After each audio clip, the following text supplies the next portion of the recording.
saya belum terlalu dengar tentang resikonya, jadi sejauh ini ya masih biasa aja sih. Dengar, cuman belum terlalu familiar ya. Vaksinasi itu kan masukin virus ke dalam tubuh. Apa itu nggak makin berbahaya?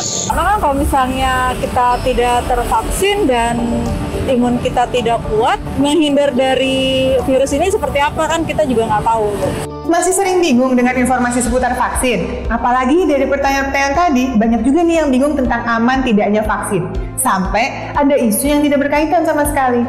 Wajar, karena masih banyak warga yang seringkali menerima informasi tentang vaksin yang sumbernya tidak bisa dipertanggungjawabkan. Akhirnya, infodemik ini menyebabkan keraguan. Padahal, banyak sekali manfaat vaksin yang sudah kita ulas pada video-video sebelumnya.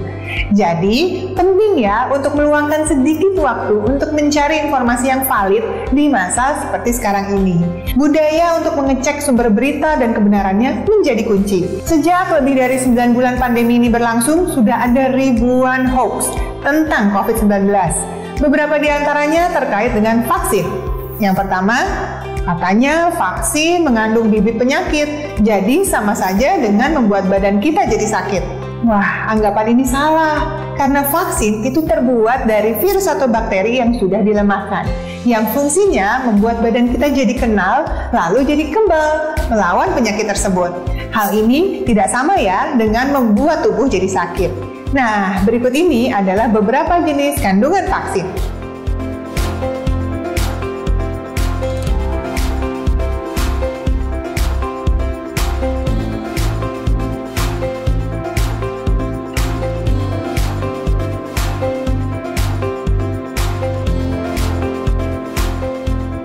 Yang kedua, katanya vaksin mengandung zat-zat yang berbahaya.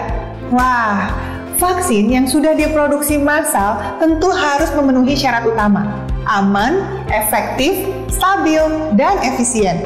Setiap vaksin yang beredar harus lebih dulu lolos uji dari otoritas yang berwenang. Di Indonesia, ada Badan POM sebagai badan yang berwenang yang akan memastikan bahwa vaksin aman dan tidak mengandung bahan berbahaya. Yang ketiga nih, kalau vaksin nanti sudah tersedia, berarti kita akan aman. Vaksin memang salah satu cara agar kita bisa segera keluar dari pandemi ini. Kalau sudah tercipta kekebalan komunitas pada mayoritas penduduk dunia. Tapi perlu diingat bahwa vaksin itu bukan satu-satunya solusi untuk mencegah penularan COVID-19. Disiplin dan patuh terhadap protokol kesehatan juga penting dan efektif untuk menurunkan risiko penularan. Jadi ingat, gerakan 3M ditambah lagi dengan vaksinasi tentu akan lebih baik. Masih banyak lagi mitos dan hoax yang beredar di kalangan masyarakat seputar vaksin. Nah, tugas kita adalah untuk memilah-milah mana yang benar dan mana yang bukan. Luangkan waktu lebih untuk membaca atau hubungi kontak hotline resmi dari Satgas COVID-19. Lebih baik mencerna informasi dengan baik kan daripada panik atau bahkan menjadi penyebar hoax.